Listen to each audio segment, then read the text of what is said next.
First, we'll see what is the need of cache memories. Processor, we know that it is too faster compared to main memory. As a result, the processor has to spend more time in waiting rather than executing if it is waiting for an instruction or data from the main memory. So this will be a obstacle in the with respect to processor to achieve a good performance. So for that, what we have to do is we cannot demand the main memory to increase its speed beyond its limit, because every component in the computer has its own limit. It's nothing is infinite in computer. So what we can do to cope up with the speed of the main memory in the processor, we have to introduce a new memory buffer, which we call it as a cache. A cache memory is a architectural arrangement which makes the main memory appear faster to the processor than it really is. It means we are introducing a some component in between main memory and the processor, which is going to give the data to the processor faster than the main memory. This we have seen in the first video also, basic concepts.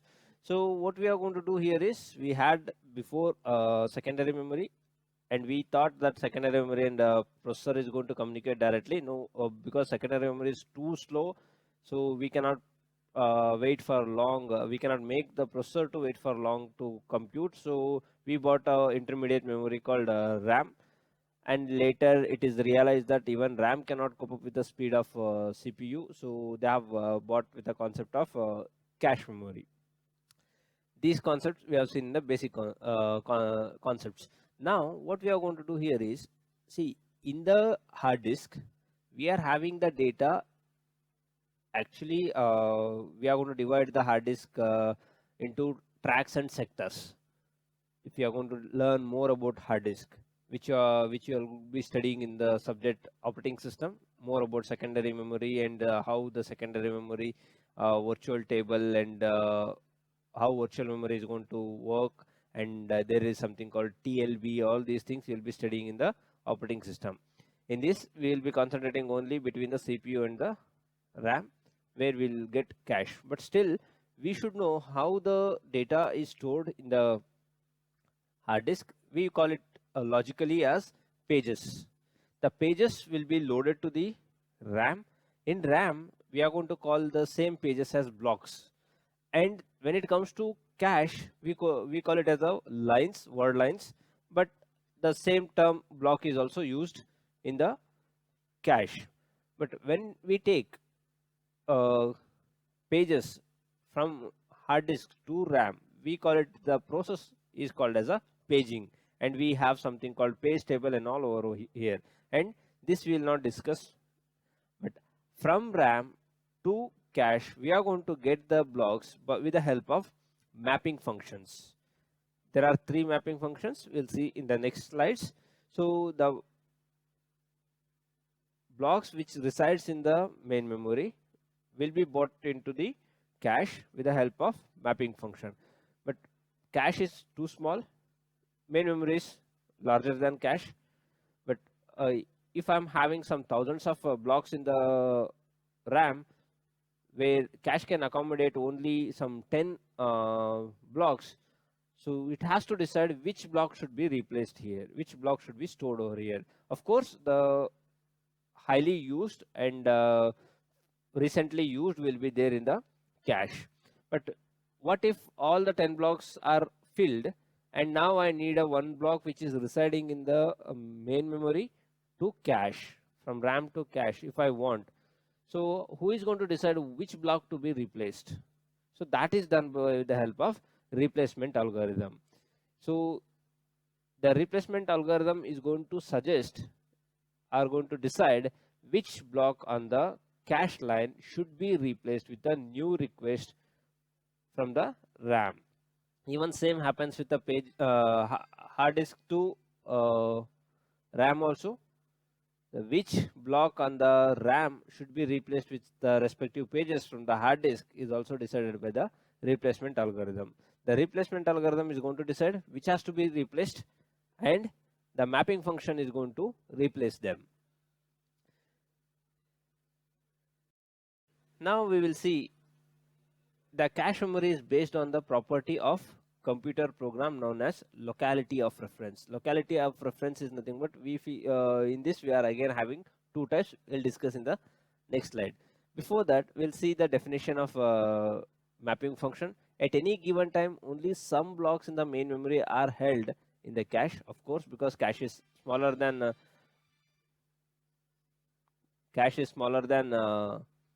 main memory.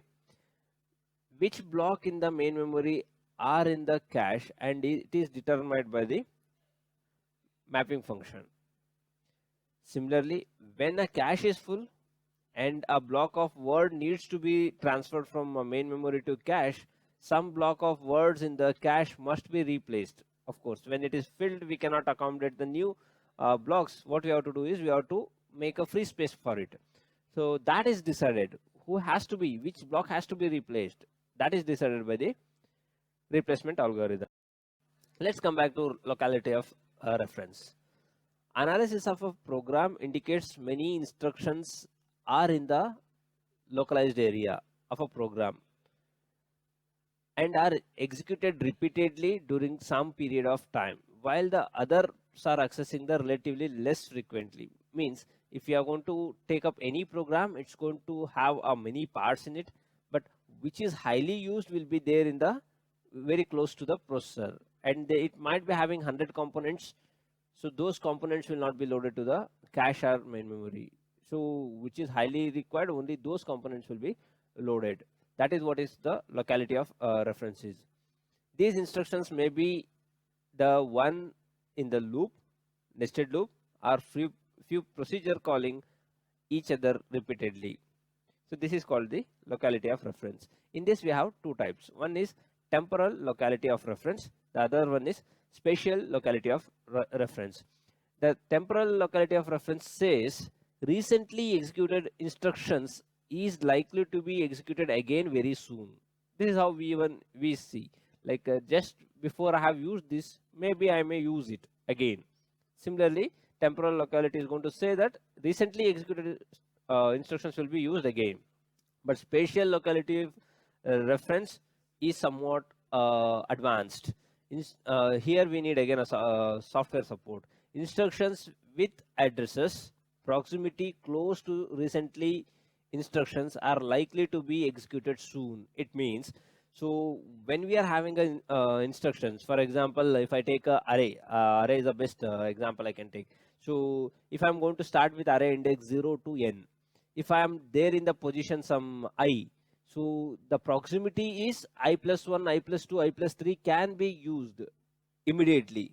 That is what is going to be said by the spatial locality. But temporal locality is previously I minus 1, I minus 2, I minus 3. These can be used. That is what is temporal locality is going to tell. But spatial locality is going to predict these can be used. The future, these can be the demand. We have seen that cache. So when a processor requests for a block or a data, and if it is available in the cache, then it is called as a cache hit. So when it comes to data, whenever a processor is requesting, if it is available on the cache, we call it as a cache hit. If it is not available on the cache and it has to be fetched from the main memory to cache, then it is called as a cache miss. And similarly, if it is available in the RAM and if it is not available in the RAM, that is also cases are there. If it is available in the RAM, again we will call it as a RAM hit. If it is not available in the main memory, if it has to be loaded from the secondary memory to main memory, we call it as a page fault, because we have to load a page over there. But we will not be discussing the communication between RAM and secondary memory. Existence of cache is transparent to the processor. The processor issues a read and write request in the same manner as it was doing with the secondary memory, as it was doing with the main memory. So its job is to just request, and if the data is requested for read or write operation, if it is available, then it is called as a hit. What happens with the read operation hit? The data is obtained from the cache. So I want processor want the operands, and if it is available for computing the task, for example, if I take a sum of two number, a and b are the values I want. If it is available in the cache, then it is a hit, and it's going to take those values and it will perform the addition. Next, what about write hit? When it is a write hit, the cache has a replica of the content of the main memory. I'll write a statement of just sum of two number, a is equal to a plus b. Yeah. Right now, what I have done is, this is the task I want to do. A and b are available in the cache, which is initially it's a read operation, so it's a hit, and the processor took those two operands and it has performed the operation of addition. Now the next operation is write, because the sum of these two numbers should be stored in the another variable or on the same variable a. So now it has to perform the write hit. Already a was there in the cache, so of course it's a hit, but cache has a replica, yes, in the of the content a in the memory, but now it has to update this. The content of the cache and the main memory may be updated simultaneously. Whenever I update the a value, for example, if it is 10, if it is 20, the answer is 30. Whenever I update 30 in the cache, immediately it will be updated. Immediately it will be updated in the RAM. That is done with the help of write-through protocol. So whenever I'm updating cache, even I'm updating the main memory. That is done through the help of write-through protocol. Again, it's a rule. Protocol is nothing but a set of rules, which can be a simple algorithm. Or else, update the content of the cache and mark it as updated by setting a bit value known as a dirty bit or modified bit. And the content of the main memory are updated when this block is replaced. This is called as write back or copy back protocol. So the another solution for this is, let me update the value of the a, that is 30, in the cache. Later what I will do is, I will update the value of a to the main memory later part when I am interested to replace it. Until that I will not update it, because I may update that value 100 times. I did not update 100 times in the main memory. So that when I'm going to update it on the main memory, so when I'm going to remove that block from the cache, how I will remember whether it's modified or not, whether the original value of the a is modified or not. You can notice b I am not modifying. B is a constant which was used for just for addition, and it resides as it is. But what about a? A is updated. A was 10, a is updated to 30 now. Now I need one more indication through which somehow I can recognize, yes, this is updated. For that I am using an additional bit called dirty bit or modified bit. So the job of this is to tell the data is modified. Once I notice this is data is modified, while replacing the block from the cache, what I have to do is I have to update the RAM content so that the 30 is updated even in the RAM, and I will replace the new block to the respective modified block.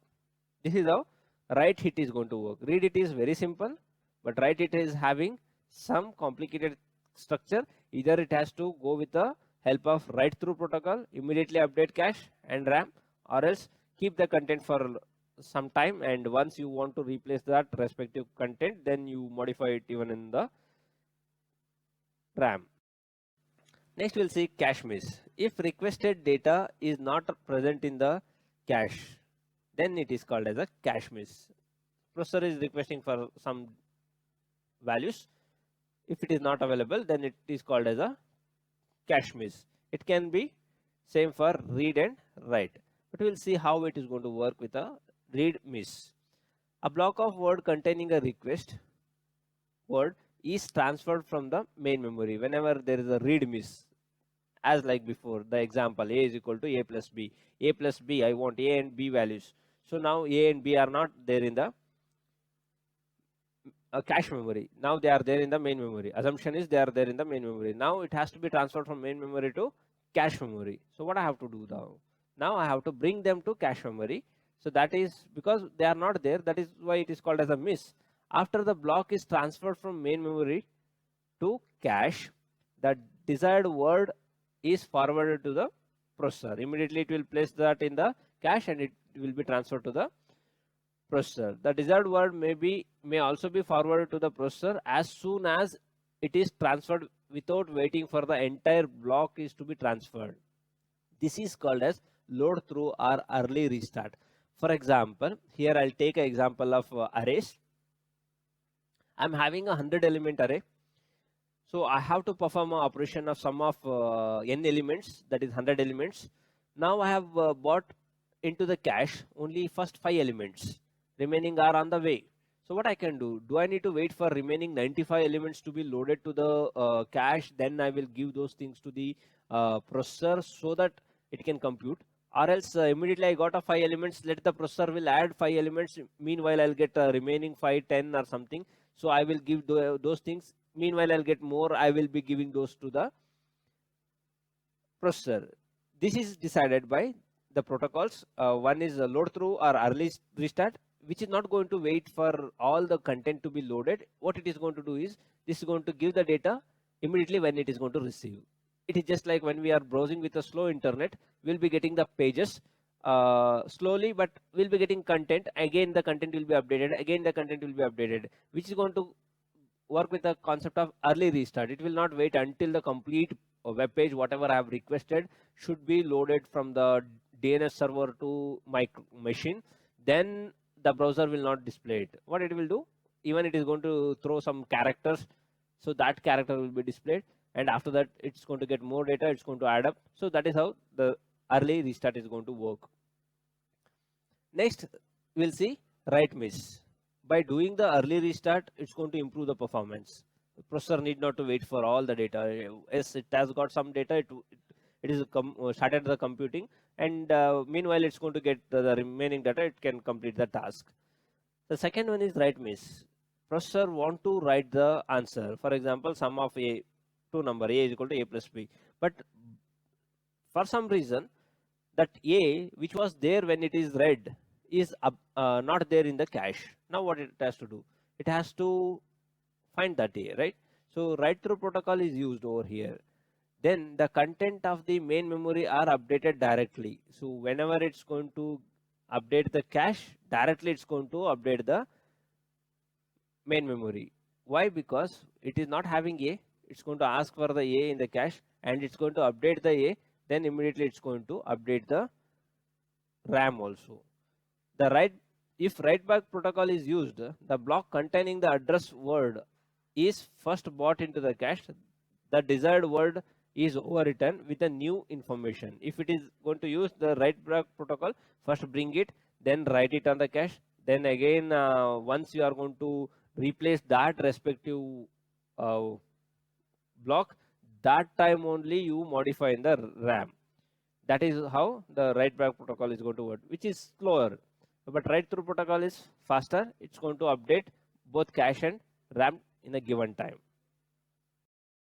Next, we'll see something called cache coherence problem. As we have seen dirty bit and modified bit, we'll be having additional bit called valid bit. It's going to tell the data which is residing in the cache and the RAM which is valid. For example, if I'm having a data in the hard disk which is updated by other processes, but from the other end. So now what happens? If I'm having a old data in the RAM and cache, that is not a valid. And the data is updated in the RAM, which is the valid, and if the data which is updated in the cache, which is not valid, that is going to be recognized with the help of valid bit. If the block containing a valid data, then it is set to 1, the bit is set to 1, otherwise it is set to 0. Initially, the valid bit is set to 0 because when we power on, we don't have any data, these valid bits are set to 0. And when a block is loaded to the cache for the first time, of course it is a valid data. It is not updated by any of the processes. So what we are going to do is we are going to mark the valid bit as 1. and data transfer between main memory and disk occurs directly bypassing the cache, because we are having cache in between the RAM and processor. We don't have a cache between RAM and secondary memory. So of course they are going to bypass. So if the data is updated in the secondary memory, that is going to be loaded. That's going to be loaded to the RAM by bypassing the cache. Where RAM is having a valid data, because data is updated in the secondary memory, which is updated in the RAM, but cache is having a old data. This situation, how we are going to handle? When the data on the disk changes, the main memory block is also updated, because they are bypassing the cache. They are nowhere concerned about a cache, because cache is not there in between the RAM and secondary memory. Cache is placed between the RAM and processor. However, if the data is also resides in the cache, then the valid bit is set to 0. But we are having a valid data in the main memory, we are having a invalid data in the cache memory. What happens if the data is in the disk and main memory changes and the write back protocol is being used? We are using write back protocol. We are not using write through protocol. Write back means what? It's going to update once we are replacing. Then we are going to get the old data. In this case, the data in the cache may also have changed and is indicated by a dirty bit. So it is going to tell data is modified, but it is not modified. So previous data is modified in the RAM, but whatever I'm having in the cache is not modified. The copy of the data in the cache and the main memory are different. Yes, this situation is called as a cache coherence problem. Cache coherence is very simple. We are having a data in the cache, we are having a data in the RAM. So both are not having a same copy. The RAM is having a updated version, cache is having a not updated version. This situation is called as a cache coherence problem. The one option for this is force the write back before the main memory updated from the disk. What we are going to do is, whenever we are updating the RAM, we have to have a technology, we have to have a code, that is write back protocol. It has to update even the cache memory if that respective block is there in the cache. If we are going to do that, we can avoid the cache coherence problem. Next we'll see mapping function. I told the decision of like how to get the replace the data from the from the main memory to cache is done by mapping function. So there are three mapping functions. One is direct mapping, simple one. Associative mapping. Direct mapping is having disadvantage of not using the cache memory fully, and that is overcome by the associative mapping. But direct mapping is simple to build and it is less costly compared to associative mapping. Associative mapping is highly flexible and it will well utilize all the blocks, all the word lines of the cache. But the disadvantage of associative mapping is it is too costly and it demands high hardware. So for that, to avoid again direct and associative, both are having its own advantage and its own disadvantage. So what they have done is they came up with a hybrid mapping technique, which we call it as a set associative, which is a combination of direct mapping and associative mapping. So which block has to be replaced on the respective cache is decided by the replacement algorithm. The replacement algorithm already have defined. So direct mapping, as I said, it does not require replacement algorithm, because direct mapping works with the principle of modulus. So the number of word lines in the cache is if I take a 10 and I'm getting some word number, so I'm going to take a modulus word number modulus the number of cache blocks in the cache. So it's going to give some number that based on that number it's going to replace it. There is no other strategy over it. Just goes with the modulus operation. But that's why it is not flexible.